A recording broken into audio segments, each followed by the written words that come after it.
Así que bueno, buenas tardes. Para mí es un honor ser moderador de este panel, con el amigo Diego, con Carlos y Emilce. Y para mí es una satisfacción personal ver que en estos eventos de finanzas, por segundo año por lo menos desde que yo vengo a este evento, tener un panel de agrícolas. ¿Y por qué para mí es una satisfacción? Porque en realidad hace 27 años que estoy relacionado con el tema agrícola, y primero desde los mercados, hoy de fuera de los mercados. Y creo que una de las materias pendientes que tenemos es tratar de que el sector financiero vea los commodities agrícolas, por lo menos en Argentina, como una alternativa de inversión.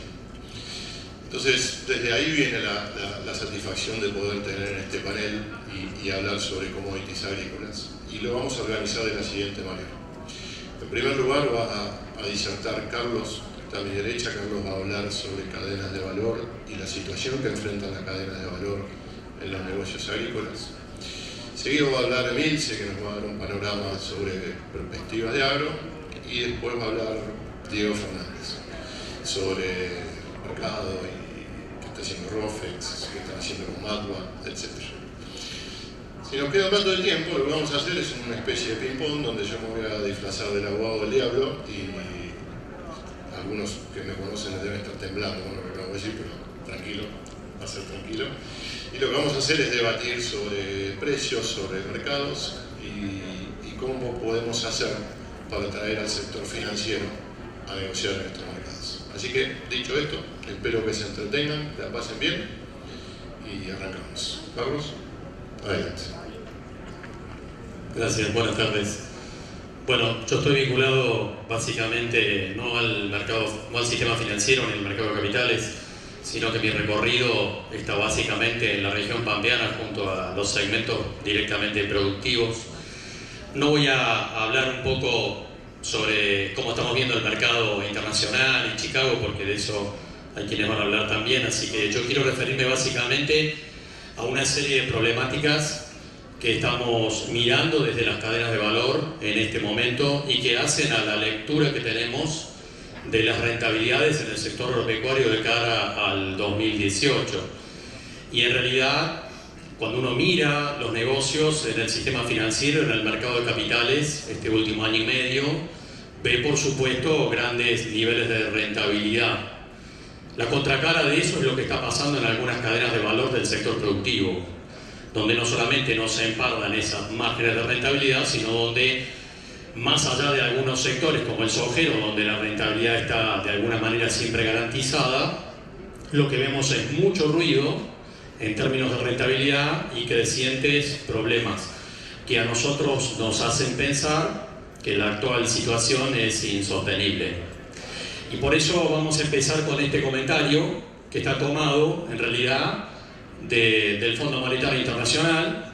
El Fondo Monetario Internacional hizo una reunión la semana pasada, su reunión anual, y donde siempre aparecen algunas recomendaciones. Esta es la recomendación que el Fondo Monetario hizo la semana pasada hacia el gobierno argentino.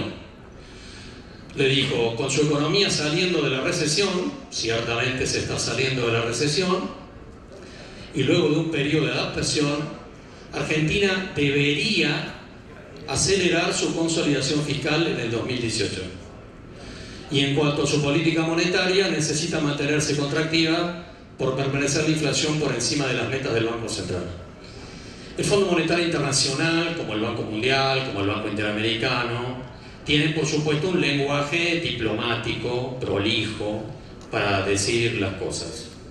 Lo que nosotros entendemos es que debajo de la prolijidad y la diplomacia, lo que el Fondo Monetario le está diciendo al gobierno argentino es que en el 2018 es imprescindible plantearse un ajuste de la situación macroeconómica. Y en realidad nuestra lectura sobre los desajustes de las variables macroeconómicas que tiene la Argentina se pueden establecer en este cuadro. Hay un conjunto de variables desajustadas que vienen heredadas del anterior gobierno, un importante atraso cambiario, el escenario inflacionario muy preocupante, un déficit fiscal ciertamente también muy fuerte y tal vez el atraso tarifario más importante de la historia de la República Argentina, Esto el gobierno actual lo heredó del gobierno anterior, pero en el proceso de gestión de estos 2 años, el nuevo gobierno le agregó un déficit comercial, del cual vamos a hacer un pequeño comentario, y el escenario recesivo del cual se está saliendo. La lectura que tenemos es que este combo es insostenible en el mediano plazo y que la Argentina necesita inevitablemente ajustar esta situación. Y en ese plano, en realidad, el saldo del balance comercial es todo un ejemplo de las inconsistencias que estamos mirando en el funcionamiento de la economía argentina. ¿Por qué? La Argentina va a tener este año un saldo comercial negativo, lo cual en realidad no debería ser mirado de una manera muy rara. Lo que pasa es que en la lógica de funcionamiento de las cuentas externas de la Argentina, los saldos comerciales son históricamente más positivos en la medida que la economía argentina está en recesión. Es decir, cuando la Argentina tiene saldos comerciales más fuertes, cuando la economía está en recesión. ¿Por qué? Porque las importaciones se caen fuertemente cuando la economía argentina está en recesión. Esa es la lógica histórica de cómo funciona el comercio exterior argentino. El saldo comercial de este año en la Argentina va a ser claramente negativo, aún en un escenario recesivo. Esto en realidad hace mucho ruido. Está mostrando que el saldo comercial me está mostrando una distorsión sobre la lógica sobre la cual funciona históricamente el comercio exterior de la Argentina. Para nosotros este es un síntoma inequívoco de que la economía argentina está en una situación de atraso cambiario que no se puede sostener. Porque si alguien dijera, bueno, a ver, nos vamos a Chile a comprar electrodoméstico, o hay una inundación de productos desde Brasil que está complicando algunos sectores productivos en la Argentina en su totalidad, es una cosa, como el sector de muebles o el sector textil. Ahora, si las bodegas de Mendoza y San Juan están importando vino a granel de Chile, si estamos trayendo manzanas y no podemos cosecharlas del Valle del Río Negro, quiere decir que entramos a mirar problemas de competitividad sobre las cadenas de agroalimentos. Y si estamos mirando problemas de competitividad sobre las cadenas de agroalimentos, quiere decir que algo está muy fuertemente distorsionado sobre el funcionamiento de la economía argentina. Este ejemplo es el que se traduce en este gráfico. Este es el tipo de cambio real multilateral de la Argentina tomado en un periodo bastante largo de años y donde estamos mirando la convertibilidad aquí y hoy estamos acá. Este es el punto que nosotros decimos es absolutamente inconsistente para la mayor parte de las cadenas de valor de la economía argentina y nos parece que ese es el punto que no se puede sostener. Porque en este punto obviamente hay un gran conjunto de cadenas de valor que no pueden enfrentar la actual situación. Mucho menos si además tenemos el nivel de tasas de interés que estamos observando en el sistema financiero. Ahora, en ese plano, esta es la hoja de ruta que nosotros suponemos está planteada o puede plantearse de cara al 2018, porque en realidad en este escenario está claro que el Banco Central solo no puede sostener el cambio de política y requiere una complementación con el gobierno argentino. La hoja de ruta que nosotros vemos obviamente tiene que ver con algo que ya está puesto en el presupuesto nacional, y es que el gobierno argentino va a intentar reducir el déficit fiscal, que es muy preocupante, básicamente bajando los subsidios económicos. Los subsidios económicos son los subsidios a las tarifas de energía eléctrica, de gas, al transporte urbano en las grandes ciudades, etc. La estrategia entonces es convalidar ese aumento de tarifas que ya tenemos arriba de la mesa con la intención de disminuir el déficit fiscal de cara al 2018. Si el gobierno argentino puede reducir parcialmente el déficit fiscal el año que viene, y ese es su gran desafío, entonces va a poder bajar el ritmo de emisión que ha estado planteado durante todo este año. Si ese ritmo de emisión que ha estado planteado este año puede de alguna manera disminuir, entonces el Banco Central va a poder bajar las impresionantes tasas de interés que paga hoy el sistema a través de las LEBAC. Si no hay una reducción del déficit fiscal, obviamente el Banco Central no puede bajar esas tasas de interés. Si las tasas de interés de las LEVAC, que hoy superaron esta semana el 27%, pueden comenzar a bajar, entonces el mercado irá inclinándose hacia una recuperación de la cotización del dólar. Si la cotización del dólar puede empezar a mejorar, entonces obviamente muchas cadenas de valor van a empezar a recuperar parcialmente sus niveles de competitividad, el balance comercial empezará a mejorar parcialmente. El tema es que, por supuesto, esta recuperación del dólar me lleva a otra flecha que, vinculada con las tarifas, me expresa debilidad del consumo interno, y también esa es una lectura del próximo año que expresa la situación de algunos sectores productivos, y lo vamos a rescatar en un instante de por qué estamos viendo esta lectura. Y esa debilidad del consumo interno en realidad es la que también nos va a ayudar a virar un escenario inflacionario un poco menos complejo el año que viene, junto con la reducción del proceso de emisión, porque obviamente la lectura para que la inflación pueda de alguna manera disciplinarse pasa por mirar variables que son propias del sistema monetario, pero también del funcionamiento de la economía real. En ese plano nos parece que hay una hoja de ruta del Banco Central de cara al 2018. Esa hoja de ruta es que la pauta devaluatoria el año que viene debería ser superior a la inflación. Alguien pensará que eso es imposible de conseguir. No, no es imposible de conseguir si se está en un plano como el que planteábamos en la imagen anterior. Si la pauta devaluatoria es superior a la inflación, va a haber algún proceso de recuperación en términos de competitividad de los sectores productivos. La segunda clave es que la pauta devaluatoria tiene que ser superior a la tasa de interés. ¿A cuál tasa de interés? Y al punto de referencia de las LEVAC, básicamente. Si las tasas que estamos viendo en la situación de las LEVAC siguen estando en los niveles que las vemos hoy, obviamente que toda la hoja de ruta no se puede cumplir. Y otra que es más técnica, y es que las tasas de interés del sistema tienen que ser superiores a la tasa de inflación.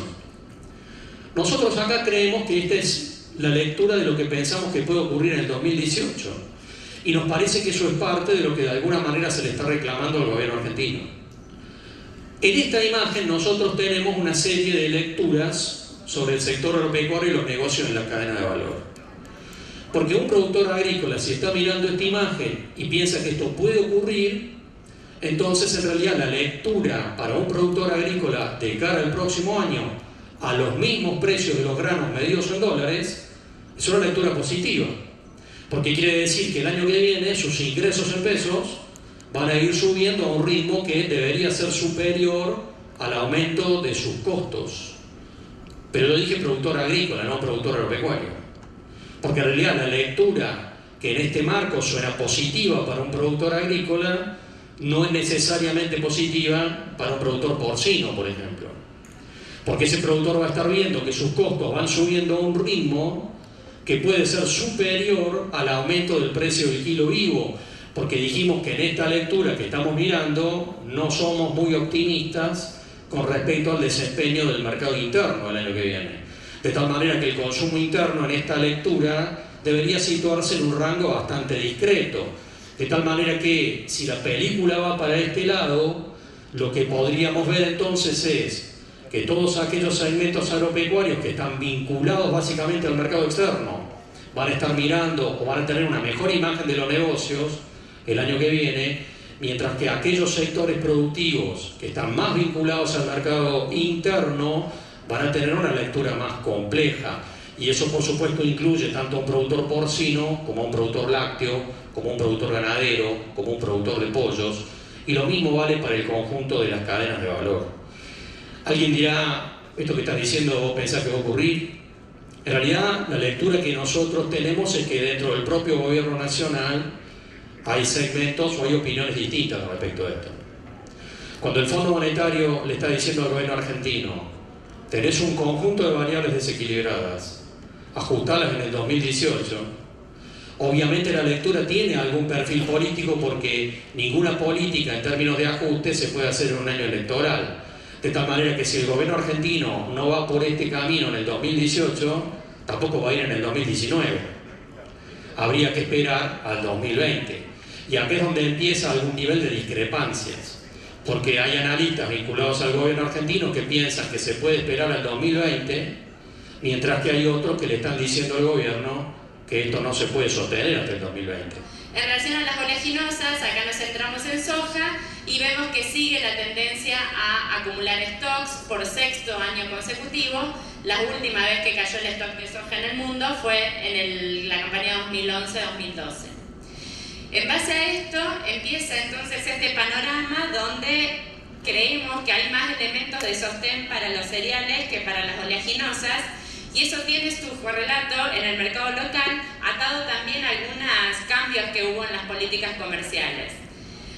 Desde la asunción del nuevo gobierno ya es bastante conocido que hubo 3 grandes cambios, sobre todo para el mercado de los cereales, en particular la salida del cepo, o lo que se conocía como el cepo, o la relajación de algunos controles cambiarios y la corrección del tipo de cambio. En segundo lugar, la eliminación de los ROE. Este mecanismo de ROE, si bien explícitamente sigue existiendo a través de la declaración jurada de venta al exterior, en un momento funcionaron como cuotas de exportación, digamos, como un límite a la cantidad que se podía exportar, y eso ya no está en juego, liberando también el mercado especialmente para lo que es trigo y también maíz.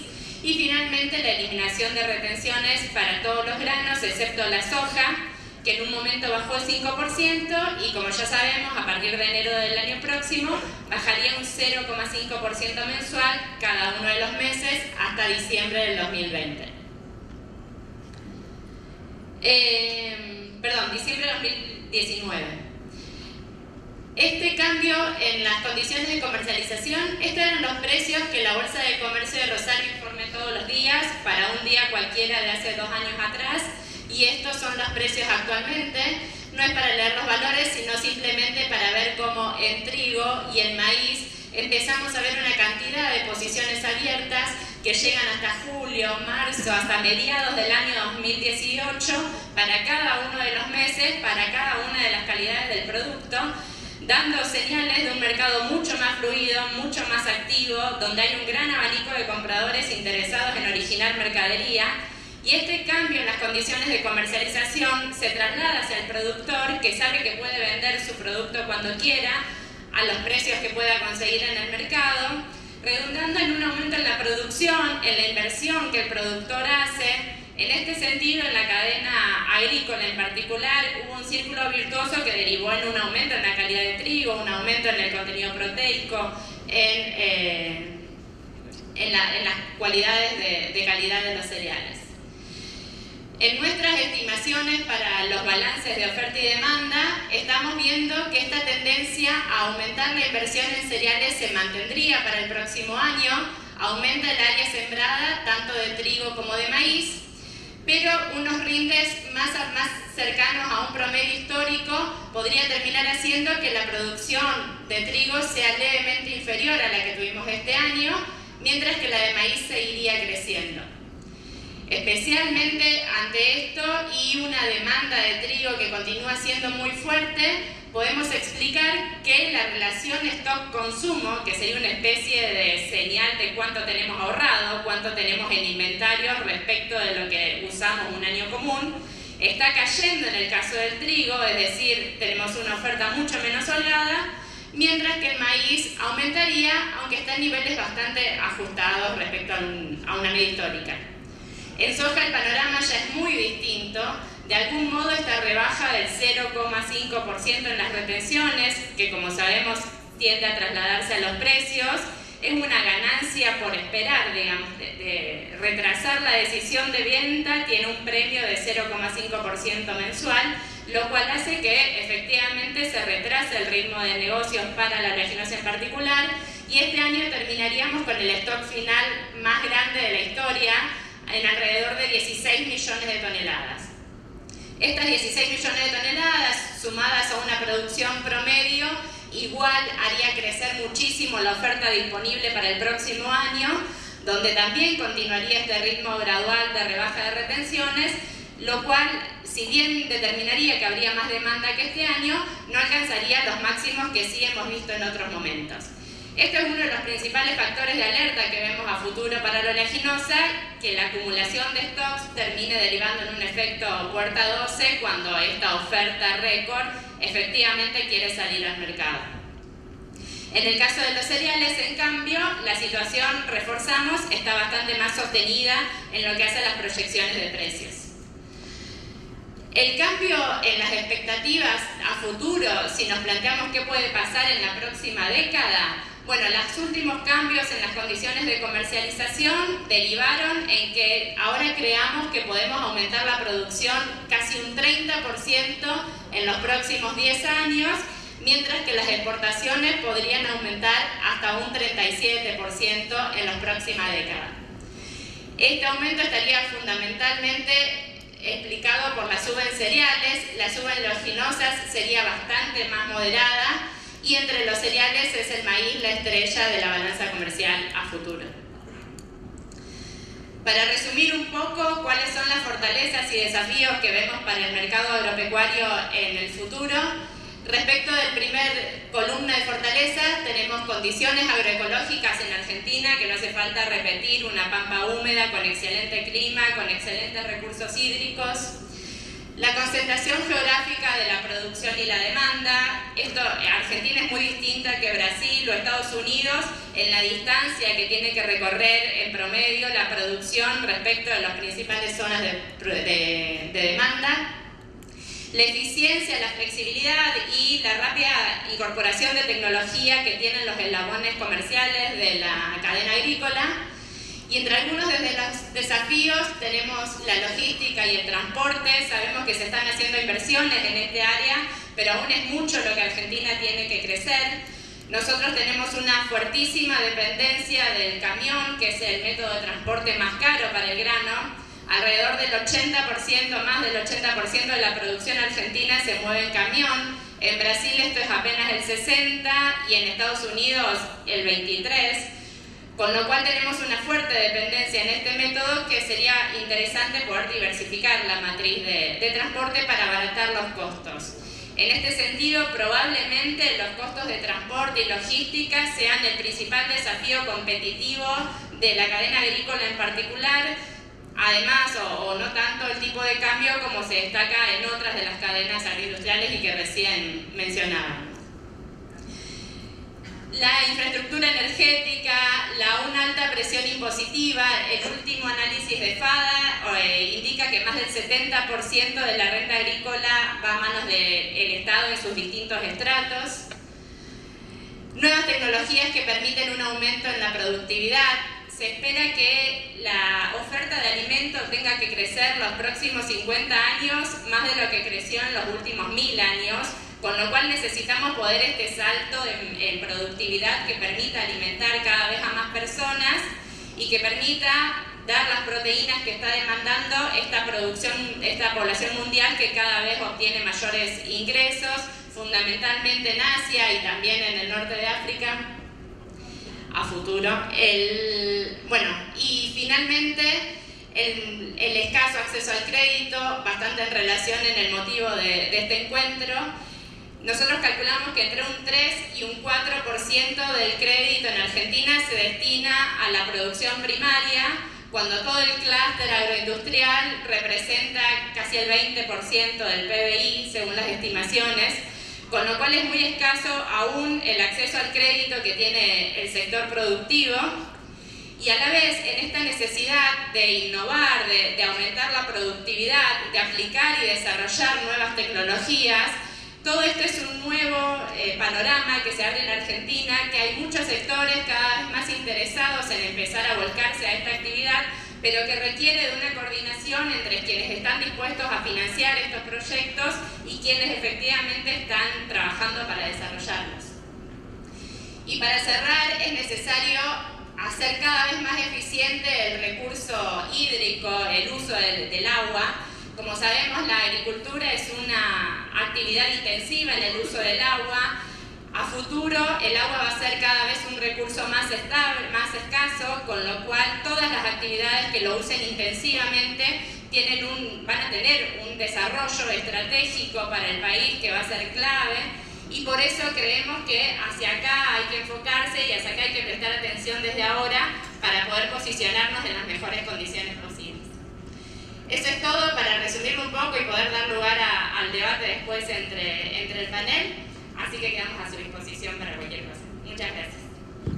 Yo, gracias Gustavo y mis compañeros del panel por la presentación. Bueno, gracias a todos ustedes por venir y a Rosario Finanzas por la invitación. Yo necesito hacerles una pregunta para tener más o menos una idea de para dónde hago algún énfasis en alguno de los temas de hoy. Entonces, le pido onda en la contestación, porque no lo voy a hacer al pasar ninguno al frente, ni nada de lo que hizo Mariano Bogadich en el break. Yo les pregunto, ¿quién es de ustedes productor agropecuario, corredor de granos o ha operado futuros agropecuarios? Con lo cual, lo que comentó Emilce le resulta relativamente familiar. Les pido levanten la mano. Ok. Bueno, y ahora vamos a los opuestos. ¿Cuáles son gente que invierte en mercado financiero o bienes inmuebles y no había muchas veces oído lo que comentó Emilce acerca de oferta, demanda y no sabe mucho del futuro de commodity? Ahora levanten la mano eso. Bueno, mitad. Listo. Esto me ayuda a ver dónde sigo.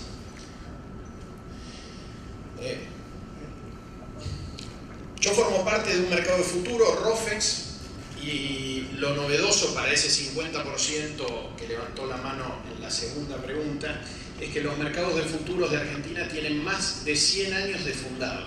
Y esto no es habitual. La realidad es que hay pocos países que tengan mercados con tanta antigüedad y que hayan sobrevivido tanto tiempo. Solamente Estados Unidos, el Reino Unido y algún país de Europa tiene mercados tan nuevos. Brasil, por ejemplo, la actual bolsa B3, que es una de las bolsas más grandes del mundo, la parte de futuro se creó en 1986 recién. Y la verdad que esto no es casual, porque nuestro país, a principios del siglo XX, era un país extremadísimamente próspero y que trataba de copiar instituciones que funcionaban en otras partes del planeta. Los ingleses que trajeron el ferrocarril a Argentina fundaron por todos lados clubes, por eso en Argentina jugamos al rugby y muchos clubes de fútbol tienen nombres ingleses. Y la verdad que comparado con el resto de los países latinoamericanos, este fue un proceso bastante atípico que se daba en nuestro país. Este gráfico lo que muestra en el celeste de fondo es la producción de granos argentinos. Es un gráfico que con Gustavo hemos visto 1000 veces y lo hemos pasado 500. Y muestra cómo fue creciendo la producción argentina de granos desde principios del siglo XX hasta hoy. Y las barritas azules es el volumen que se negociaba en los mercados a término, en los mercados futuros, ROFEX y MAPA. Ustedes pueden ver acá, si yo logro detectar.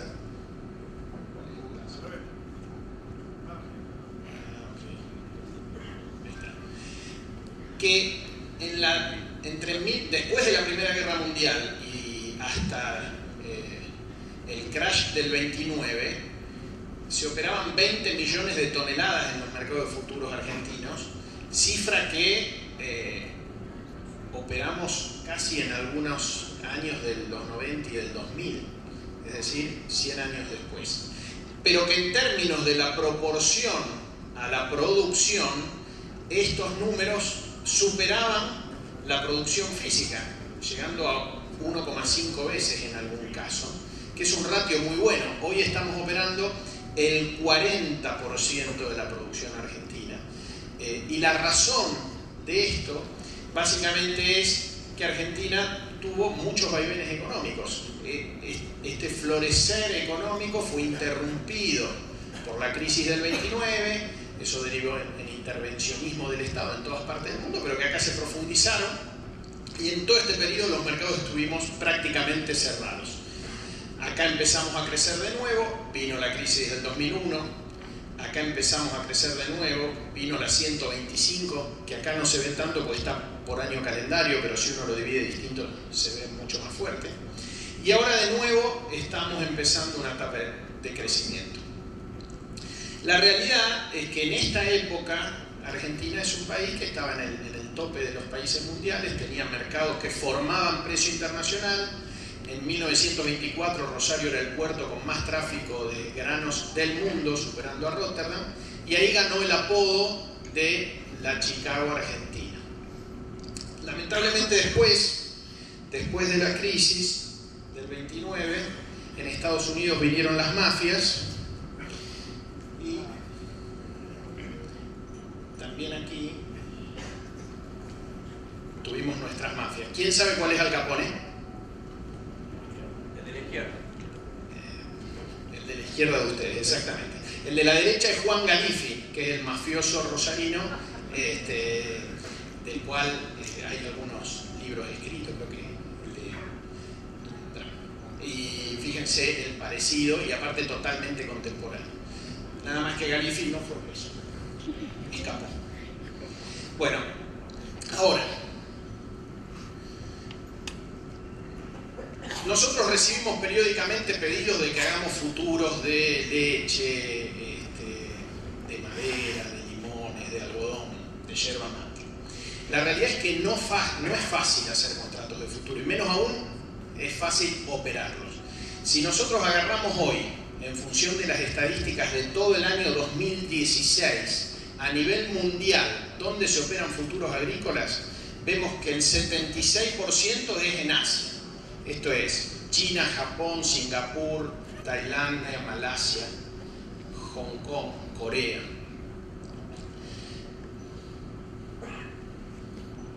El 21% en Estados Unidos. Esta estadística está armada en contratos. Si uno hace tonelaje o valor, a lo mejor Estados Unidos probablemente suba. Los contratos chinos sobre todo son muy pequeños, pero igual lo que quiero mostrar es que hoy Asia y Estados Unidos se llevan la mayor parte.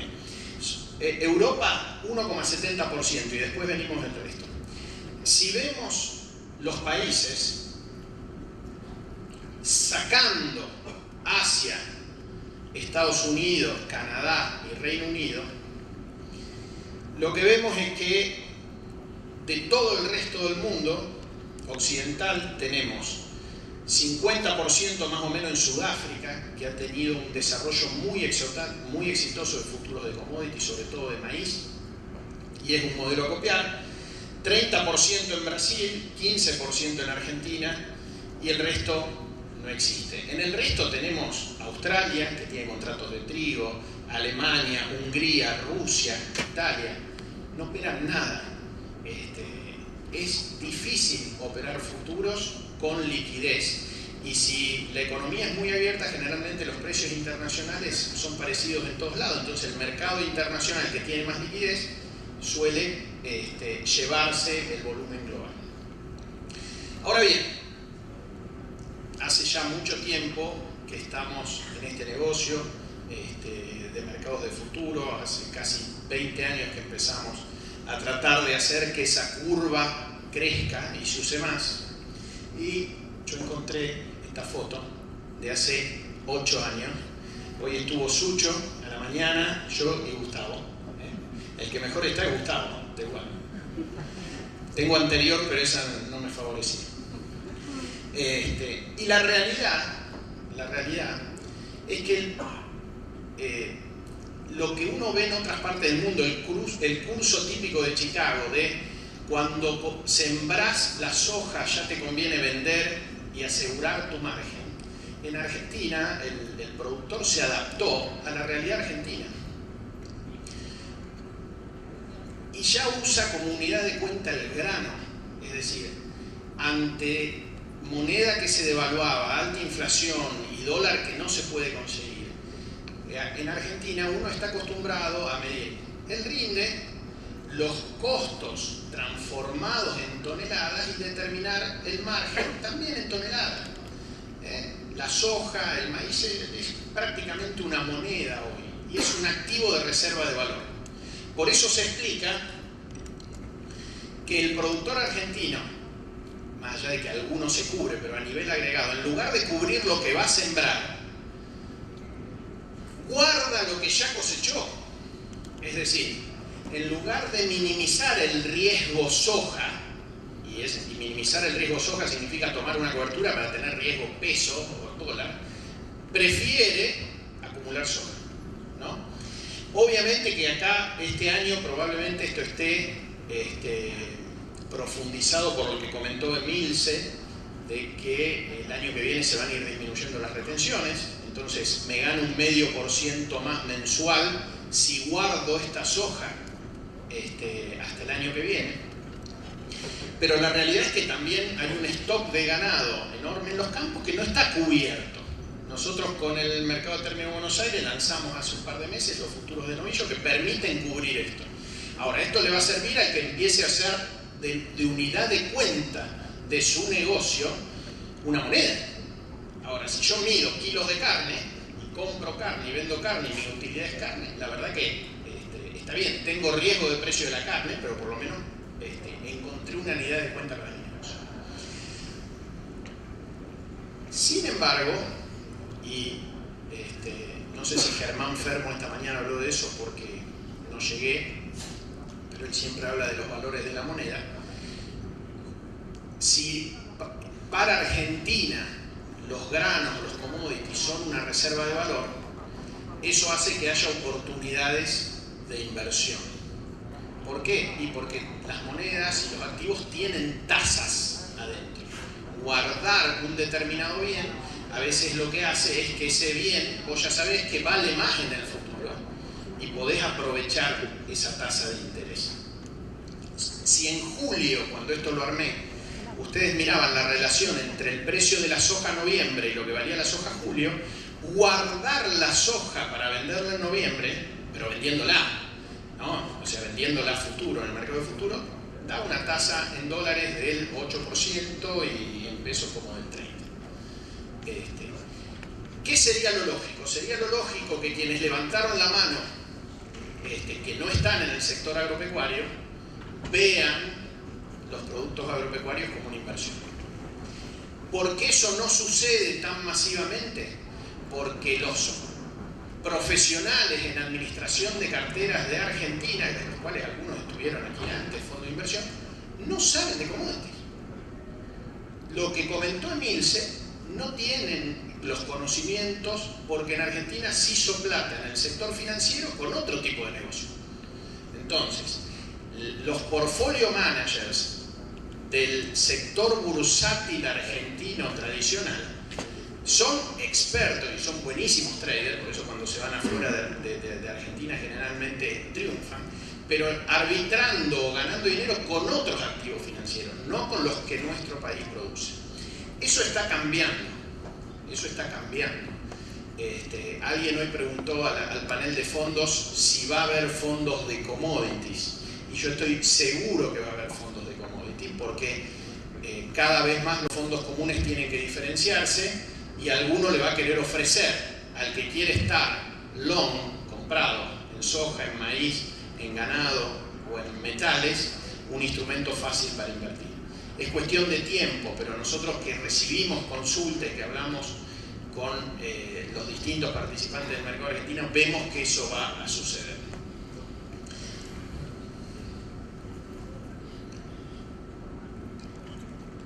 En síntesis, hay oportunidades. Todas esas oportunidades son fáciles de capturar y no siempre. Hay determinados negocios que requieren instrumentos más físicos que una mera inversión en un bono o una inversión. O sea, si yo quiero guardar soja en un silo bolsa para venderlo en el futuro y aprovechar esta tasa y no hacerlo con otro instrumento, y tengo que tener soja, tengo que tener un silo bolsa y dónde ponerlo. Pero de a poco van a ir apareciendo herramientas que me van a ir permitiendo capturar algunas de estas rentabilidades. Hoy, entre Rofex y MAPA, tenemos un menú de productos que alcanza varios futuros de soja con entrega en distintas condiciones, con liquidación financiera. Lo mismo para maíz y lo mismo para trigo. El trigo fue un producto que casi desapareció en los últimos 10 años por lo altamente intervenido que estaba y que ahora está resurgiendo. Y recientemente lanzamos ganado, tanto novillo como ternero. De novillo se está operando todos los días, de ternero todavía el volumen está flojo, pero somos optimistas en que esto avance. ¿Qué ayuda a que las tasas de crecimiento que pueden venir hacia adelante sean más altas y que haya más de la gente que está en el sector financiero que quiera participar de commodities? Que hoy es más fácil. Hace 10 años, cuando saqué esa foto con Gustavo ahí, la operatoria electrónica recién estaba empezando a consolidarse y la tenían solo los agentes, los intermediarios. Como cliente yo tenía que llamar por teléfono para dar mi orden. Hoy, en una plataforma móvil, en este teléfono, ustedes pueden operar acciones, bonos, futuros de soja, futuros de oro y futuros de novillo. Eso no existía hace 10 años y lo que va a hacer es que el proceso sea más veloz.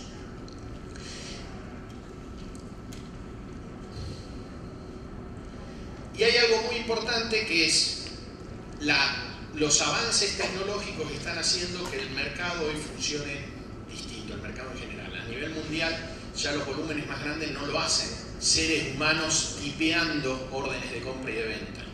Los hacen computadoras, algoritmos que seres humanos programaron para que compran y que venden.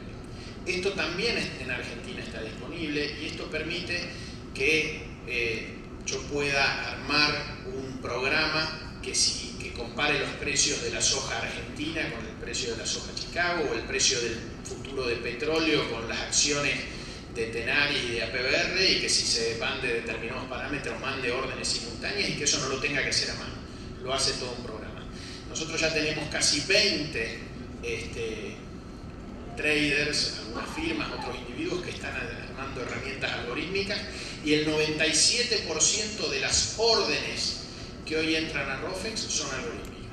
No el 97% de las operaciones, ¿no? Las operaciones mayormente siguen todavía siendo de seres humanos. Pero las órdenes son muchas y la gran mayoría incorporadas por sistemas. Para ello, para que estos sistemas se armen, es necesario tener una base histórica muy larga y muy profunda de precios y de órdenes. Es decir, si hay alguien que quiere armar un programa para operar mercados de futuro, lo que quiere hacer es testearlo.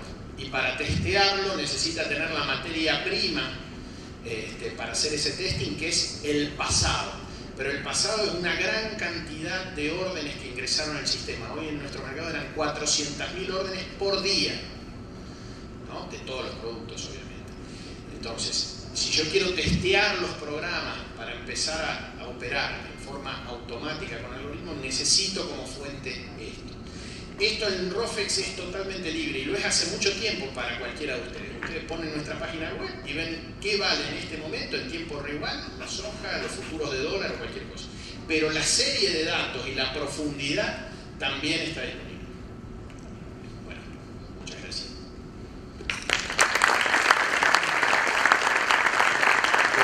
Gracias, Diego. Gracias por la foto. Yo creo que cambié bastante y a lo mejor, y si me mantengo igual debe ser porque estoy más tranquilo que antes. Vamos a abrir el debate. Yo quisiera agregar dos preguntas a la que hizo Diego. La primera es, ¿cuántos de ustedes alguna vez hicieron una operación de inversión para obtener una rentabilidad con commodities agrícolas? Financiera, no productiva, ¿eh? Muy bien. ¿Cuántos lo hicieron usando futuros y opciones? Pocos. Muy bien. ¿Esto a qué me lleva? A decir algunas cositas que a lo mejor son obvias, pero yo a veces prefiero pecar de obvio a no decirlas. La primera es, cuando uno está hablando de commodities agrícolas, como estamos haciendo nosotros, y hablamos de posibilidad de invertir en commodities agrícolas, no es que ustedes tienen que ir a comprar un grano de soja, un grano de trigo o un grano de maíz, sino que uno puede invertir en commodities agrícolas a través de papeles. Y esos papeles me lo dan, por ejemplo, los mercados de futuros. Es decir, no necesito tener el producto, como cuando tengo que ir a comprar una acción o comprar un bono, me tengo que hacer del activo para poder invertir en commodities agrícolas. No necesito tener la soja, no necesito tener el maíz, no necesito tener el trigo. Esa como primera cuestión. La segunda cuestión es, ¿hay mucha gente en el mundo que invierte en commodities agrícolas? ¿Qué creen?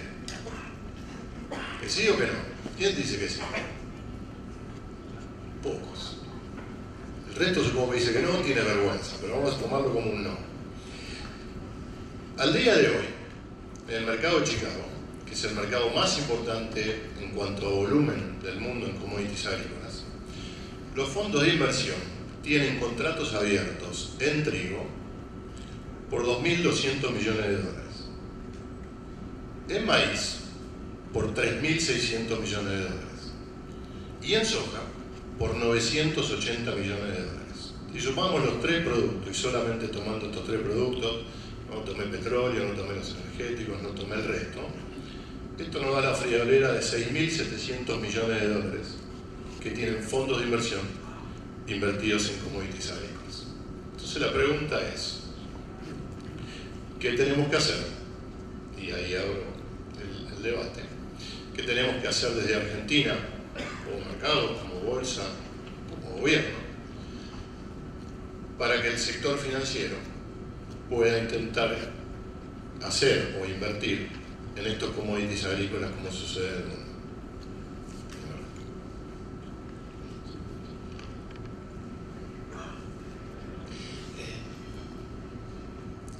Creo que un punto fundamental, y algo mencioné, es que no haya negocios mucho más fáciles y más rentables disponibles. En el pasado, cuando tenías spread entre precios de bonos enormes por día, dólares que valían 9.70 en un lado y 15 en el otro, la verdad es que ponerse a estudiar todo esto para armar un fondo agrícola no tenía sentido. Hoy lo que vemos es que está sucediendo. Hacen falta cambios regulatorios. La nueva ley de mercado de capitales va a ser modificada. Hay un proyecto que se apuntaba que salga el año pasado y no terminó siendo aprobado, pero yo creo que en los próximos 4 o 5 meses se va a aprobar, y eso le da mucho más flexibilidad a los administradores de fondos para tener estrategias que no sean estrictamente de cobertura, como lo es hoy, donde ahí es muy sutil la diferencia entre si yo hago un fondo de soja, ¿estoy cubriendo en soja o la soja es el principal? Bueno, eso no está bien claro y la ley facilita, puede dar mucha más flexibilidad en eso. Los bancos hoy no tienen una cultura de solicitar cobertura cuando dan un préstamo, y sería algo bastante obvio que lo hagan. Es decir, yo tengo seguro de vida, tengo seguro en el auto si tomo el auto prendado. Sería muy lógico que al dar un préstamo al sector agropecuario pidan una cobertura del precio, pero es parte de lo mismo, que no conocen las herramientas. Para mí lo que hace falta es 10 años de estabilidad económica y reglas de libre mercado para que cada mes haya una cosita nueva y un nuevo jugador que se meta, ¿no? Y eso es lo que genera el círculo positivo. No, yo creo que el interés está, nosotros cada vez vemos que es más la gente que se acerca tratando desde los cursos, desde las publicaciones, desde las disertaciones, esto que vos mencionabas, digamos, estamos acá hablando de commodities en un congreso de finanzas, creo que cada vez se ven más estos ámbitos y el interés está, me parece, por supuesto, como dice Diego, es parte de un proceso, pero me parece, o lo veo con optimismo, creo que se está avanzando hacia allá. Muy bien. Carlos, ¿querés aportar algo? Sí, coincido que en realidad hace falta cambios institucionales todavía que le den más transparencia al proceso, que hay costos de oportunidades a veces que hacen que haya otras oportunidades más interesantes, y en ese punto pensemos que cuando hablamos del nivel de stock y de tantos productores sentados arriba de la soja, en realidad no es solamente que están esperando una baja de la retención, hay muchos productores que están esperando otro tipo de cambio. En realidad, entonces, eso también está expresando una lectura del que se sienta arriba de la producción porque siente que ha tenido en su momento ventajas inmensas con golpes devaluatorios. Yo, si me permite, creo que el productor no deja de vender o no retiene la venta esperando un precio más alto o una devaluación, sino que tiene más que ver con esto de que la soja es el dinero, digamos, tener un silo bolsa es tener dólares abajo del colchón para los que no tenemos campos con soja. Ellos miden el valor en términos de soja, pagan rentas agrícolas en términos de quintales, reservan valor, con eso compran insumos, compran contratan servicios. Entonces, en todos los sentidos, no solo como reserva de valor, funciona como el dinero. Es un medio de cambio, una unidad de cuenta, una reserva de valor. Me parece que va más allá solo del precio. Creo que si hoy el precio aumentara un 10%, no es eso lo que determina un gran cambio en la política de retención, en mi opinión. Ok, yo me voy a poner como el inversor de acá, ¿no? Porque hay mucho de producción, hay mucho de cobertura, y yo me voy a poner como el lado del inversor. Digo, si el productor retiene y si tenemos problemas económicos que hacia los fundamentals, y esto me genera que un mercado imperfecto, si hay un mercado imperfecto hay una posibilidad de obtener una rentabilidad financiera. Warren Buffett siempre decía que si los mercados fueran perfectos se le estaría pidiendo limosna en la calle. Entonces digo, ante estas situaciones me parece que hay oportunidades para obtener una renta. Con la rentabilidad de los spreads, digo, y poniéndome a lo mejor no tan técnico, sino pensando a lo mejor en el inversor más pequeño, que en el corto plazo busca una diferencia de rentabilidad. Digo, este año vimos en un mes el trigo caer 9%. Y digo, ¿cuántas inversiones le dan 9% en dólares en un mes? Hay muchas. Digo, entonces con esto a lo que voy es, los commodities agrícolas dan oportunidad de poder invertir, ¿no es cierto? Claro, ¿verdad? El 9% es fácil decirlo, entro cuando empieza a bajar y lo agarré, porque esa es otra cuestión que tiene el poder operar commodities agrícolas que me parece importante para aquellos que no están familiarizados con los mercados futuros. Es decir, en los mercados futuros uno puede entrar tanto del lado de la compra como del lado de la venta, porque justamente lo que dije anterior, yo no necesito el activo, con lo cual si yo creo que un mercado va a bajar puedo entrar vendido.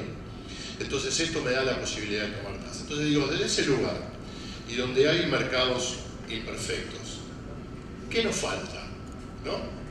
Más allá de la regulación, porque cuando yo pertenecía a los mercados también me agarraba el gobierno, me agarraba como que siempre tengo la excusa ahí al lado, ¿no es cierto? Entonces, digo, como debate y como cuestión, ¿qué podemos hacer dada esta situación donde hay posibilidad de mercado, donde hoy tenemos teóricamente, escuché esta mañana un gobierno amigo del mercado, o amigo de los mercados? Digo, me parece que el momento está como para que en Argentina se dé esto de que haya posibilidad de inversión en commodities agrícolas.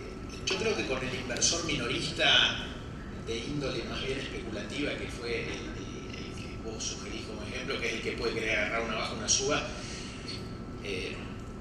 este año la bolsa subió más de un 100%, entonces es muy difícil que el foco esté en commodities, cuando claramente parecería que la tendencia del 2012 no es claramente alcista, sí lo fue del 2001 al 2010. Nosotros en el año, si no me equivoco, 2011 lanzamos un futuro de oro cuando el oro valía 1800. Abrimos una cantidad de cuentas de clientes para operar futuro de oro infernal. Hoy no hay tanta gente operando oro porque mucha gente perdió plata ahí. Eso también sucede. Hoy Bitcoin, por ejemplo, si uno habla con los brokers que están ofreciendo Bitcoin, es impresionante la cantidad de cuentas que tienen, pero no para de subir y eso obviamente atrae.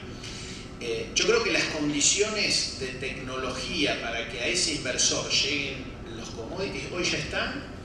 Quizá no es el activo más atractivo hoy para básicamente apostar a movimientos fuertes de precio, y la bolsa está dando mejores oportunidades o una criptomoneda. Pero cuando eso suceda va a venir. Quizá creo que la oportunidad más está en los desarbitrajes de tasa que se dan producto de esta retención en algún punto excesiva del sector, que yo ahí puse las cifras de grano físico, pero cuando vos hablas con un productor chico te dice tengo 4 cosechas adentro del acopio, que en realidad no está eso, ahí hay un crédito nominado en grano contra ese acopio, ¿no? Y eso da oportunidades a otros actores porque hay básicamente diferencias de tasa. Cambiamos un poco el tema, vamos a hablar de perspectiva de precios, como para que se lleven otra parte también, y acá los invito pues no sé si vos podés hablar mucho de perspectiva de precio, a mí no me deja hablar mucho de perspectiva de precio, no sé, pero bueno, vamos. Digamos, el contexto que vos planteaste, Milce, es un contexto de abundancia del mundo, un contexto que cuando las cosas abundan, los precios caen. A mí lo que me gusta de los mercados agrícolas es que todos los años se abre de nuevo una nueva jugada. Y esto se debe a que si la producción es buena o es mala, te da chances de poder tomar revancha o no con respecto a la volatilidad de precios. ¿Qué tiene que pasar? Y esto te pregunto, si querés, también desde tu punto de vista. Porque ahora, ¿qué es lo que pasa? Viene la cosecha en Sudamérica. La cosecha americana, más o menos está jugada, nos da toda esta abundancia. ¿Cómo vemos que viene la cosecha argentina? Hoy, sabiendo que falta mucho, por las primeras estimaciones que hay de área sembrar, sobre todo maíz y soja, obviamente, que es lo que viene ahora. ¿Y cuán convencida estás de que esto no se puede dar vuelta? Bueno, no, yo creo que efectivamente hay ahí un elemento de sostén. Nosotros decíamos que hoy se está esperando que el stock caiga con las mejores perspectivas promedio histórico de rindes para Sudamérica. Cualquier monto en que nos alejemos de ese promedio es potencial de suba. Así que creo que eso es uno de los principales elementos de sostén para el mercado de commodities, sobre todo, insisto, para el maíz. Y teniendo en cuenta que si bien Argentina aumenta el área sembrada de maíz, en soja no estaríamos aumentando tanto, con lo cual nuevamente los problemas productivos podrían estar. Sí tenemos en cuenta que es un año que en principio podría ir hacia una línea y eso tiende a hacer que la lluvia esté por debajo de lo normal, y no quiero aburrirlo demasiado a todos los que levantaron la mano y el clima no es algo que miren salvo para salir de casa. Pero entonces, bueno, si termina siendo un año demasiado seco, los rindes podrían sufrir, la producción sufrir, y a una expectativa que ya de por sí no es tan optimista en cuanto al crecimiento de la oferta, que se contrapone una demanda que no para de aumentar. China sigue creciendo, las tasas habrán moderado, pero sigue teniendo un crecimiento impresionante. Esa gente empieza a comer cada vez mejor, a demandar cada vez más calidad de proteína, y toda esa demanda latente contra una oferta que no cumpla, efectivamente puede dar lugar a una suba de precios. Así que, por supuesto, es un tema para seguir observando. Bueno, si deciden invertir en commodities agrícolas, van a tener que empezar a mirar el clima también, no solo para ver si agua por agua. Carlos, ¿pero decir algo? En realidad, hace un mes y medio hablábamos de un niño débil, y esa era una lectura en realidad diversa, porque en realidad una parte de la región pampeana está con niveles de casi saturación en el nivel de napas. Por lo tanto, hablar de un niño débil en una parte de la región pampeana era todo un problema, porque estábamos saliendo del invierno con una situación, la verdad, bastante complicada en algunos lugares. Eso obviamente tendía a veces a compensarse, porque cuando en realidad estamos hablando de un niño en esa posición, en realidad esa situación sobre las zonas pampeanas marginales podía compensar en términos de mayores rendimientos esa posición de la zona núcleo más complicada. Hoy estamos hablando de una niña. En realidad eso obviamente que puede tener un impacto sobre el mercado, sobre todo si pensamos que hay algunas alertas ya planteadas en Brasil sobre la situación de la niña. La niña puede generar no tantos problemas tal vez en la Argentina, pero sí me parece podría generar algunos problemas en Brasil que al mercado le puede generar alguna reacción alcista, mirar desde mismo Chicago. Donde veo particularmente un elemento interesante tiene que ver con el trigo desde lo regional. El nivel de stock del trigo es el más holgado a nivel mundial, pero en realidad hoy hay elementos arriba de la mesa que están mostrando que Brasil ha tenido problemas serios en su calidad de trigo y es el principal cliente, el segundo importador mundial, de tal manera que en realidad para la Argentina, en el caso de que se confirme la mala calidad del trigo brasilero, ahí tenemos una noticia interesante, digamos, para mirar desde la Argentina, no algo que está mirando Chicago, pero sí algo que tiene que ver con nuestro impacto regional en términos de precios. Si puedo sumar algo, sí, el trigo es probablemente de los tres cultivos que estamos hablando, trigo, soja, maíz, el que más potencial alcista muestra en estos momentos, justamente con algunos problemas en Brasil y también Estados Unidos. De todos los países que más dejan de producir trigo en la nueva campaña, Estados Unidos es uno de los principales. Brasil es nuestro principal destino para el mercado de trigo. y si no vamos nosotros, van otros países de Sudamérica en muy pequeña proporción, y si no Estados Unidos. Entonces, si el resto de los que más podrían colocar harina y trigo, grano en Brasil tienen algunos problemas productivos o una producción ahí un poco tambaleante, eso definitivamente es, como bien decía, es una oportunidad regional interesante. Regional, ¿no? Eso que quedemos claros, porque Australia tuvo problemas de seca con el trigo también, pero tenemos a Rusia como un gran exportador y con una cosecha importante. Entonces, ahí tenemos una cuestión. La realidad es que, desde mi punto de vista, en el mundo hay mucho trigo de mala calidad. Lo que falta es el trigo de calidad, y eso es lo que va a valer. Con esto, ¿qué es lo que estamos tratando de hacer? Mostrarles lo que ustedes deberían tener que analizar.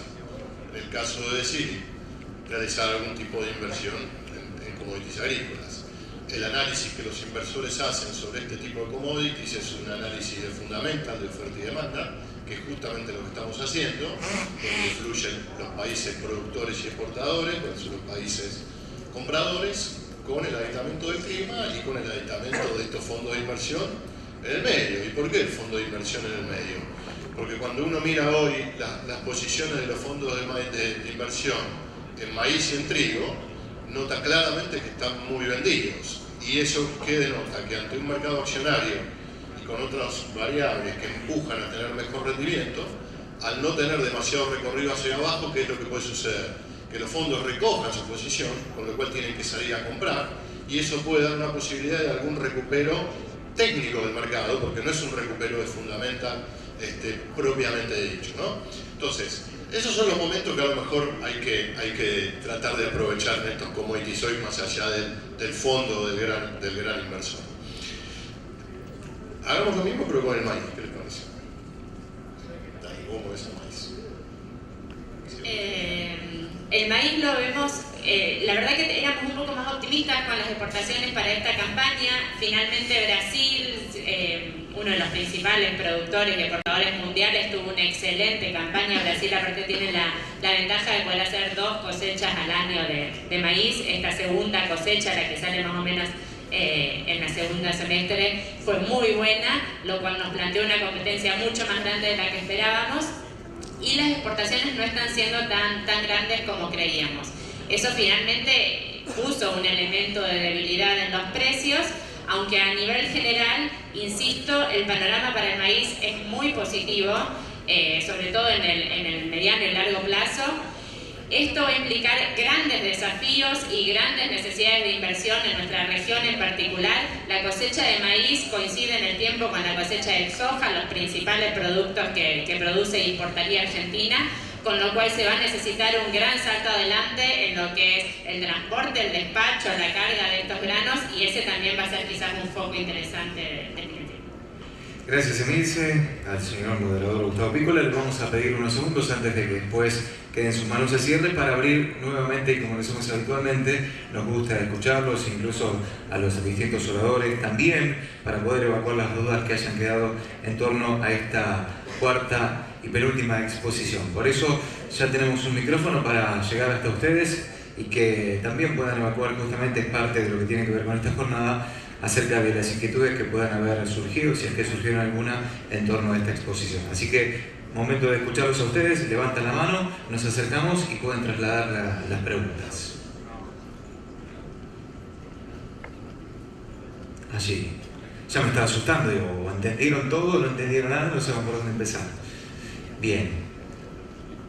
Les pedimos que, si son tan amables, también se identifiquen, y si quieren mencionar desde dónde vienen y en representación de qué empresa o qué estudio, también lo pueden hacer. Hola. Sí, soy Vittorio Silicotti, de Estructuras y Mandatos. Yo quería hacer una consulta. En el caso de cubrir la soja, por ejemplo, que hay varias opciones para cubrirla, con entrega, sin entrega, con precio de acá, de Chicago. ¿Qué recomendarían ustedes y si recomiendan hacer esa cobertura? Bueno, depende para qué la quieras cubrir. Evidentemente, si vos querés cubrir el precio de la soja, pero no tenés soja porque lo que vas a tener es un pago en valor soja, por ejemplo, porque arrendaste un campo, y un futuro sin entrega es ideal, pues no tenés que preocuparte de nada.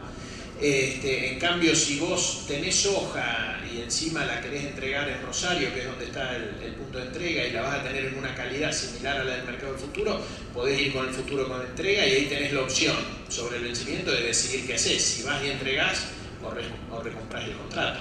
En general te diría que es bastante parecido y lo que vas a ver es cuánto vale el producto, que generalmente tiene una pequeña diferencia, $1, $2, $2.50, dependiendo del año, y vos qué exactamente estás cubriendo. No, yo te repregunto una partecita. Si por ejemplo no tenés mucho riesgo cuando la vas a cubrir comprometiéndola contra entrega, quizás es mucho más fácil cubrirla sin entrega y no comprometerla a que te pueda pasar alguna lluvia, no sé. Algo que afecte la calidad. En los futuros, por más que al vencimiento tengan entrega, vos siempre podés salir haciendo una operación inversa.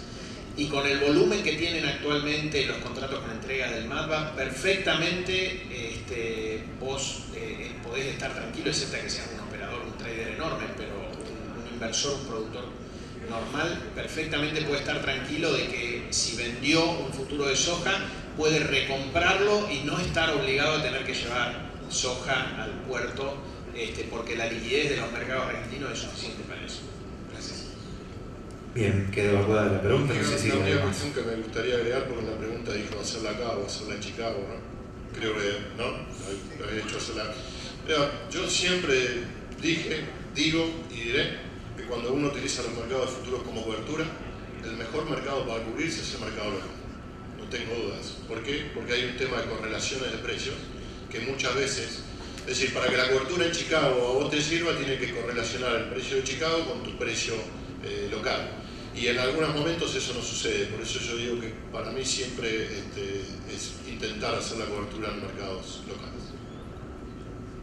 Bien.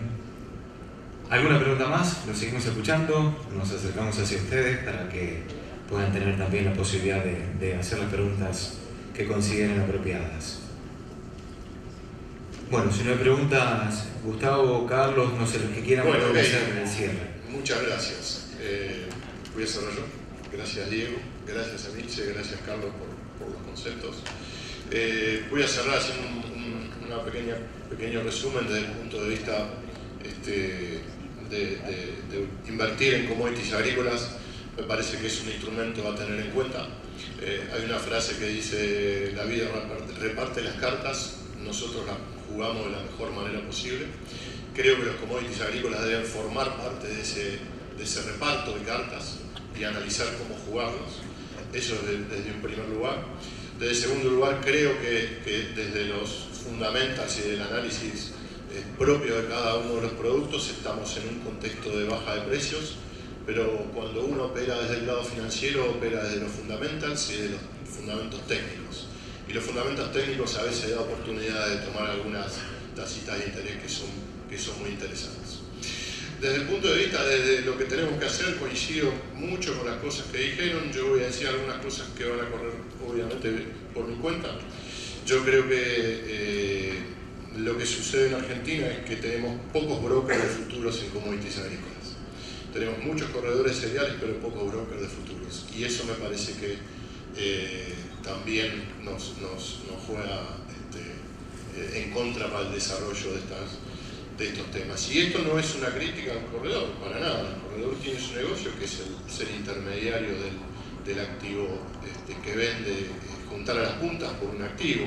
Lo que digo es que cuando uno va a operar un mercado de futuros necesita de personas que estén pensando en estrategias de mercado de futuros y que le pueda ofrecer a aquel que quiere invertir estrategias para poder hacerlo.